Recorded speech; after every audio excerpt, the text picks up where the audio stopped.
वो अच्छे दिनों का राजा कहलाता था। वो घोड़ों की रेस करवाता था। उसकी अपनी क्रिकेट टीम थी और वो F1 की फर्राटा रेस कार भी दौड़ाता था। धन और ऐश्वर्य उसकी कनीजी कहलाती थी। उसकी पार्टियों में शराब की नदियां बहती थी। उसके साथ सुंदरियां ऐसी चिपकी रहती थी जैसे शहद से मधुमक्खी। वो जमीन पर ही नहीं, पानी में भी रंगारंग पार्टियां करता था। वो अपने मेहमानों को कई देशों का खाना खिलाता और उम्दा क्वालिटी की शराब पिलाता। दुनिया भर की सुंदरियां उसके कैलेंडर पर छपने के लिए तरसती थी। उसके कैलेंडर की लॉन्च पार्टी का न्योता रईसी का इनोवेशन माना जाता था। फिर एक दिन पता चला कि वो अच्छे दिन का राजा कंगाल हो गया। वो कर्ज नहीं चुका पा रहा है और महाजन उसके पीछे पड़े हैं। उसके लिए काम कर रहे लोग सड़कों पर उतरकर वेतन मांग रहे हैं और सरकार की परेशानी पर पसीना छलक रहा था।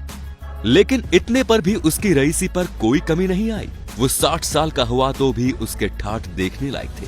माथे पर 9,000 करोड़ का कर्ज होने पर भी उसने अपनी बर्थडे पार्टी के लिए स्पेन से सिंगर बुलवाए और गोवा के अपने विला में रंगारंग पार्टी थी।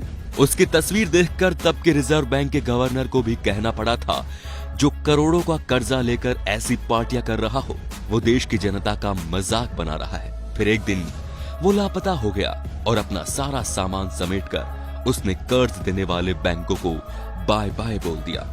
दावा है कि वो देश के वित्त मंत्री को बताकर निकला था। उसके नाम से निकला लुकआउट भी उसे नहीं रोक पाया और दिल्ली से लंदन पहुंचकर उसने ऐलान कर दिया कि वो अपने घर आ गया है। 2.5 साल से ज्यादा हो गए हैं इस ठग ऑफ हिंदुस्तान को वापस लाने की हर मुमकिन कोशिश हो रही है, लेकिन ये ठग कानून के साथ आंख मिचोली खेल रहा है। बैंकों को कंगाल कर गया ये विजय क्विंटल माल्या आज खुद को किंग ऑफ बैड टाइम कहता है और न उसकी ठाठ कम हुए हैं, न उसकी अय्याशी भरी जिंदगी में कोई फर्क आया है। विजय माल्या खानदानी रईस था। हिंदुस्तान की सबसे बड़ी दारू बनाने की कंपनी किंगफिशर उसे बापोती में मिली थी, जिसे उसने और कामयाब बनाया। वो ठग कैसे बना और वो भारतीय बैंकों को चूना लगाकर भाग गया, ये समझने के लिए 13 साल पीछे जाना होगा।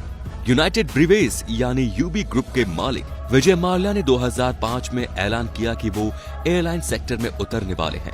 अपने बेटे सिद्धार्थ माल्या को उसके बर्थडे पर उसे नई कंपनी को गिफ्ट दिया। यूबी ग्रुप में उन दिनों स्प्रिट से लेकर केमिकल फर्टिलाइजर, न्यूज़पेपर और फिल्मी मैगजीन्स के बिजनेस थे। माल्या ने प्रीमियम ब्रांड की एयरलाइन कंपनी बनाई, जिसमें यात्रियों को नए तरह का एक्सपीरियंस देने का वादा किया। माल्या ने 70 हवाई जहाजों का बेड़ा बनाया और पेरिस से इंटरनेशनल शो में एक साथ 50 एयरबेस खरीदने का ऐलान किया। वो माल्या के अच्छे दिन थे और देश की अर्थव्यवस्था के भी अच्छे दिन थे। प्रयास लगाए जा रहे थे कि भारत चीन को भी पीछे छोड़ देगा। किंगफिशर में लगा पैसा कर्ज था, जिसे 17 बैंकों से लिया गया था। इस कर्ज पर ब्याज की रकम भी अच्छी खासी थी। खुद माल्या किंगफिशर एयरलाइंस से 33 करोड़ 46 लाख रुपए की सालाना सैलरी लेता था। कंपनी के दूसरे शाही खर्चे भी कम नहीं थे। 2008 और 2009 की मंदी में हालात बदलने लगे। मुनाफा घाटे में बदलने लगा और कंपनी कर्जदारों के ब्याज में भी नाकाम होने लगी। 2008 में पेट्रोल दाम के बढ़ने से कंपनी को 934 करोड़ का नुकसान हुआ, जिसके लिए ब्याज लिया गया। 2009 आते आते कर्ज 5,665 करोड़ हो गया, जो ब्याज के साथ 7,000 करोड़ को पार कर गया। इस ठग ने IDBI बैंक को चूना लगाया। उसने किंगफिशर के कर्मचारियों को सैलरी देने और ऑपरेशन जारी रखने के लिए 861 करोड़ का लोन मांगा। कंपनी के खजाने में कुछ नहीं बचा था। लोन असिस्ट से ज्यादा हो चुके थे। इसीलिए कर्ज लेने के लिए माल्या ने बैंक अफसरों को 16 करोड़ की रिश्वत दी। लोन के पैसे मिले तो माल्या ने उसे किंगफिशर में नहीं लगाए, बल्कि खोका कंपनी की मदद से उसने ये पैसे यूरोप पहुंचा दिए, जहां इस पैसे से F1 रेस कराई गई। 2010 में माल्या राज्यसभा के सदस्य बनकर संसद पहुंच गए। उधर एयरलाइंस के कर्मचारियों ने सैलरी के लिए सड़कों पर उतरना शुरू कर दिया और सरकार के हाथ पैर फूलने लगे।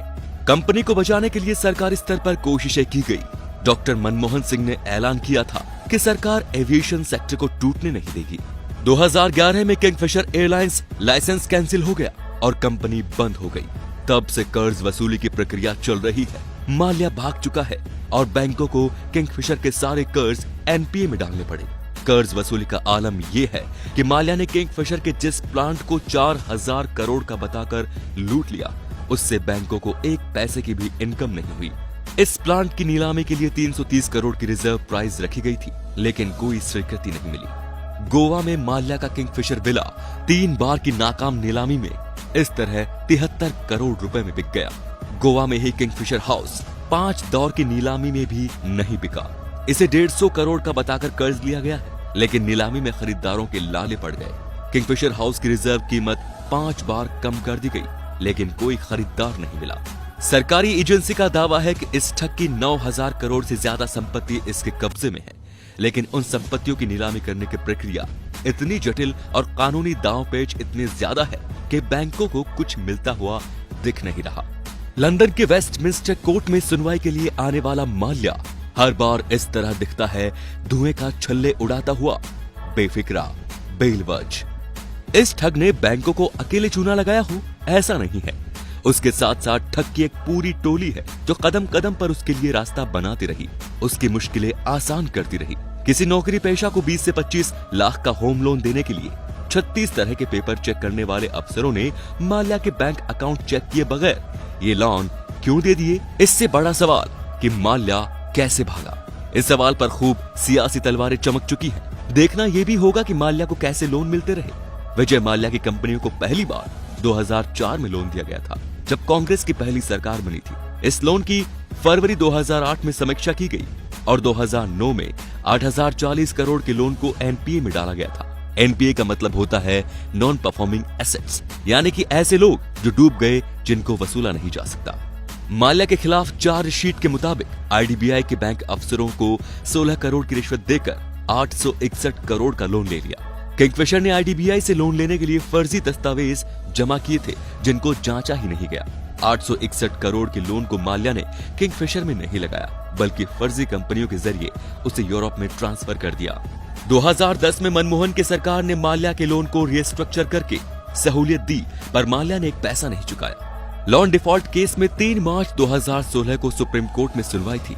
1 मार्च 2016 को माल्या संसद भवन में देखा गया।